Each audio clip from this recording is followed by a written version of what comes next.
अच्छा सरपंच जी, आप ये बताइए कि इन्होंने तो आपको बहुत प्यार दिया, दुलार दिया, आपको सरपंच बना लिया, यानी कि पूरे गांव का सर्वप्रथम व्यक्ति आप हैं। आप मतलब एक सर्वप्रथम लेडी कहेंगे कि आप हैं।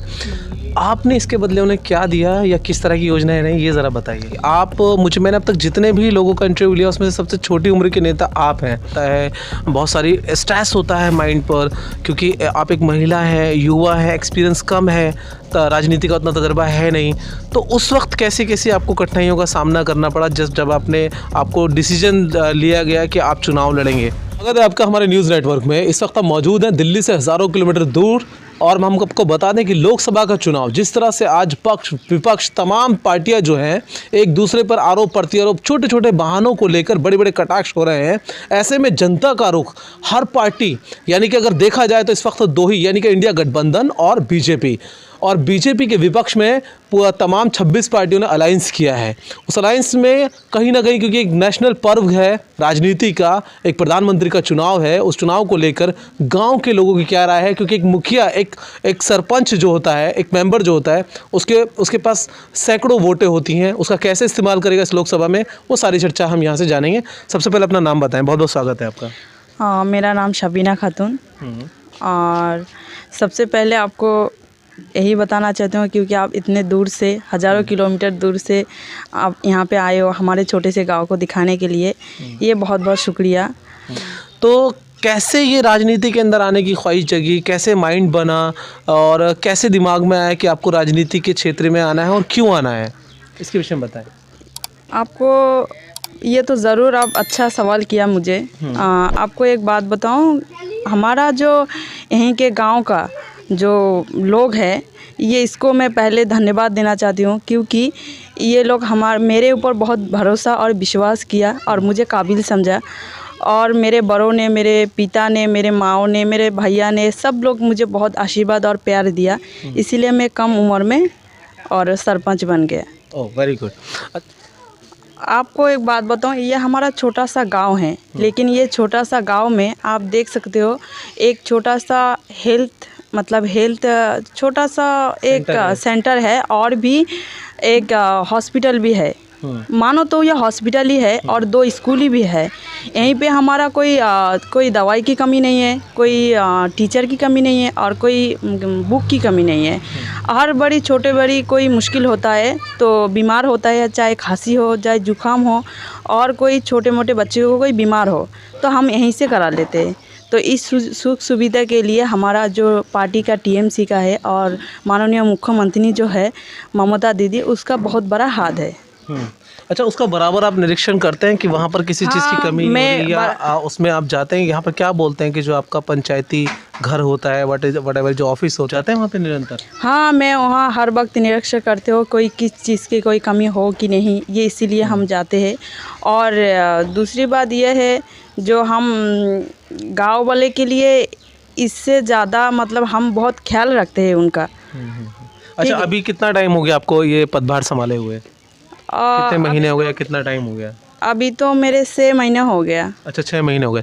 तो अभी गांव वाले खुश हैं आपसे, क्योंकि जब इलेक्शन होता है तो बहुत सारे यातनाओं को झेलना पड़ता है। तो कैसी स्थिति थी, मानसिक स्थिति कैसी थी, दिमाग में क्या चल रहा था, वो ज़रा बताएं। हाँ, ये बात तो ज़रूर बात सही कहा आपने। तो ये मैं बता सकती हूँ, एक हाथ में तो जो 5 उंगलियां है ये बराबर नहीं होते हैं, लेकिन 1-2% अलग अलग पार्टी का विपक्ष होते हैं। लेकिन हमारा यहाँ पर हुआ है, इसीलिए मैं फिर भी इस तमाम वजूद के बाद मैं यहाँ पे बहुत भारी वोट से जीता हूँ। अच्छा, आप बहुत भारी वोट से जीती हैं। अच्छा, लेकिन अब जिन लोगों ने वोट नहीं दी, लेकिन आप तो मेंबर उनके भी हैं, तो उनके लिए आपका क्या ख्याल है कि आप उनकी जिम्मेदारी को लेकर चलोगे या नहीं चलोगे कि भाई नहीं, आपने तो मुझे वोट ही नहीं दी, मैं आपका काम क्यों करूं? तो क्या ऐसा एटीट्यूड रहता माइंड में? नहीं, ये माइंड में नहीं रहता है, क्योंकि मुझे लगता है ये हमारा जो गांव में 800 से ज़्यादा वोटी है, तो इसीलिए मैं 800 से ज़्यादा लोग को मैं अपनी तरफ से खींचता हूँ। अच्छा। क्योंकि जो हमारा जो पार्टी है, मैं सोचती हूँ ये पार्टी को सब लोग प्यार करें और आगे बढ़ाए, इसीलिए मैं बहुत कोशिश करूँगी ये 800 वोट जो विपक्ष था 2% ये भी नहीं रहे।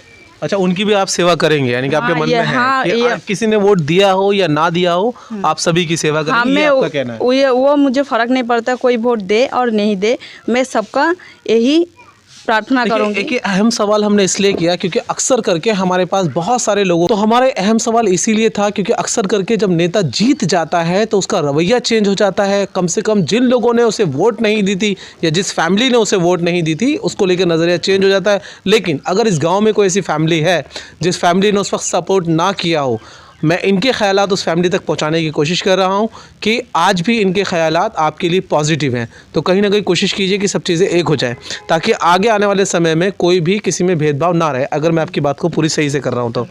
अच्छा शबीना जी, एक बात और अहम है, अभी आपकी जर्नी स्टार्ट हुई है। जैसे एक बच्चा पहली क्लास में होता है, सेकंड में पहुंचता है, थर्ड में पहुंचता है।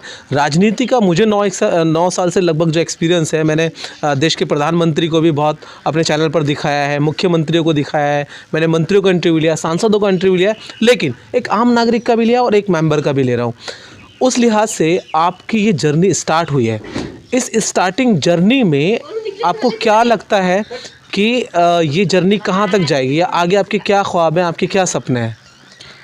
मुझे आप तो बात इतने अच्छा सवाल किया, बहुत अच्छा सवाल है, लेकिन आपको एक बात बताऊं, हमारे ये पश्चिम बंगाल में सबसे महिला को 50% से ज़्यादा मतलब ग्रोथ मिल रही है। हाँ, ग्रोथ मिल रहा है। और हमारा जो आप बात बहुत अच्छा सवाल किया है, तो आपको एक बात बताना चाहती हूँ। हमारा जो ये पश्चिम बंगाल में है, आप देखो तो हमारा घूम के देखो ये पश्चिम बंगाल में, तो हमारा महिला जो है 50% से ज़्यादा बढ़ावा दिया है हमारा मुख्यमंत्री ने। तो इसी वजह से हम यहाँ पे कोई पुरुष लड़ भी नहीं सकते हमारे साथ, क्योंकि जो भी डिपार्टमेंट पे जाओ, चाहे आप हेल्थ में जाओ, चाहे टीचर में जाओ, नहीं तो और अलग अलग डिपार्टमेंट है, पुलिस डिपार्टमेंट है, हाँ, सब में जाओ तो आपको हमारा महिला ज़्यादा मिलेंगे, ज़्यादा आकर्षित है, क्योंकि मतलब अलग पोस्टेड है। हाँ, तो अलग अलग आप राज्यों में जाए तो वहाँ पे नहीं मिलेगा, तो उतना ज़्यादा नहीं है, 30% ऐसे ही मिलेगा। लेकिन हमारा यहाँ पे इसीलिए हमारा बुलंद और भी ज़्यादा है।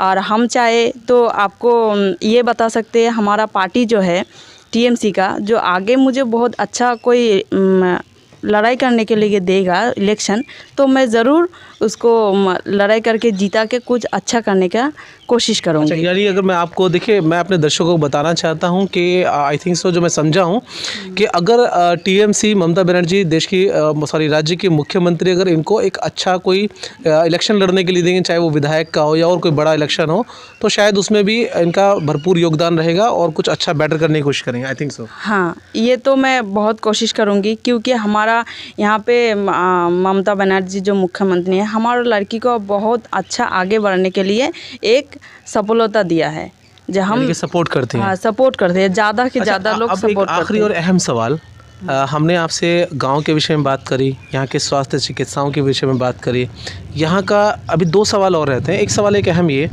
कि जो योजनाएं आती हैं, यानी कि आपके जो योजनाएं ऊपर से चलकर आती हैं, उसको पारदर्शिता के साथ कैसे आप जन जन तक पहुंचाते हैं, या किस तरह से आप कार्य लेकर आते हैं, या क्या क्या भी गांव के अंदर आप अगले जो 4 साल आपके बचे, 4.5 साल बचे हैं, उसमें आपकी क्या योजना है, क्या गाँव को लेकर प्लानिंग है कि क्या क्या होना चाहिए? देखें, हमारा यहाँ पर छोटे से गांव में तो सारे मतलब सुख सुविधा है। हमारा ममता दीदी है जो उसका जहाद है हमारा ऊपर, तो बहुत सारे सुख सुविधा है। लेकिन और चाहूँ तो छोटे मोटे और सुविधा जो देने के लिए कोशिश करूँगी, जो है मिलेगा, तो अब कभी भी ऐसे दिक्कत नहीं करूँगी जो नहीं दूँगी, ये नहीं करूँगी, वो नहीं करूँगी, ज़रूर कोशिश करूँगी सब सुविधा उसको देने के लिए। चलिए, बहुत बड़ी बात आपने की। अब आखिरी और अहम सवाल कि अगर जैसे लोकसभा चुनाव के अंदर एक एक वोट की बहुत अहमियत है, आज आप देख रहे हैं कि देश को 2 ज़हनियत में बांटने की कोशिश की जा रही है, चाहे वो किसी के भी थ्रू हो, उसमें आप किस पार्टी को बेटर देखते हैं? हालांकि ममता बनर्जी भी जो है वो अलायंस गठबंधन में शामिल हैं, तो गठबंधन को कैसे देखते हैं आप? और क्या आपको लगता है कि बीजेपी इतनी प्रबल पार्टी है, इतनी ताकतवर पार्टी है देश के अंदर, तो क्या आपका अलायंस सक्सेस हो पाएगा पार्टी का? देखो, आपको एक बात बताऊं, ये जो हमारा मतलब सामने जो इलेक्शन हुआ है, अब हमारा ये पश्चिम बंगाल में, तो बीजेपी का अब घूम के देखिए, जो हमारा यहाँ पे बीजेपी का कहीं बहुत मुश्किल से एक सरपंच और नहीं तो एक प्रधान मिलेगा, सारे टीएमसी है, ठीक है। तो आप ये सोचिए, तो बीजेपी इस चुनाव में क्यों नहीं लड़ पाए, क्यों सफलता नहीं हुई उसका, हाँ, क्यों विजयता नहीं हुई? क्योंकि उसका जो ईवीएम में जो गड़बड़ करते हैं, हमारा मतलब इस वोट में, इलेक्शन में ईवीएम में गड़बड़ नहीं कर सकते। अब दिल्ली में भी देखो, जंतर मंतर में देखो, वहाँ पे तो ईवीएम को लेकर बहुत विपक्ष चल रहा है और धरना प्रदर्शन भी हो रहा है। तो यही सोचो, एक डेमो भी सामने आई है, खाली मेरे पास तो उसका कोई सबूत नहीं है तो छोड़ो, लेकिन मैं यही कहना चाहती हूँ सारे देशवासियों के लिए, मेरे आपका जो हज़ारों सब्सक्राइबर है, लाखों लोग देख चुकी है आपका वीडियो, लेकिन इस माध्यम से मैं देशवासियों के लोगों को बोलना चाहती हूँ जो हमारा जो टीएमसी का और राहुल गांधी का और ममता दीदी का जो गठबंधन हुआ है, उसके साथ हमारा भी गठबंधन हुई है उसके साथ। तो हम ये बोलना चाहते जे लोकसभा चुनाव में सब लोग, देशवासी सब लोग गठबंधन को ही, इंडिया का गठबंधन को ही वोट दो, यही मैं चाहती हूँ। चलिए, बहुत बहुत शुक्रिया। तो देखिए, बहुत ज़बरदस्त सवाल थे। शायद इस तरह के सवाल हम अक्सर करके एमपी या एमएलए से करते हैं, लेकिन यहाँ पर हमने एक गांव के सभासद से, अगर हम कहें तो जैसे दिल्ली में सभासद होते हैं, और उसी तरह से यहाँ पर सरपंच से हमने सवाल किए, जिनके माकूल जवाब आप तक पहुँचाने की कोशिश की है। इनकी अपील, इन तमाम कामों को अगर आप इस वीडियो को देखकर अगर आप बहुत संतुष्ट हैं तो डेफिनेटली इसको आप शेयर कीजिए, कि घर तक पहुँचाइए, टीएमसी तक पहुँचाइए और ज़्यादा से ज़्यादा शेयर कीजिए। धन्यवाद।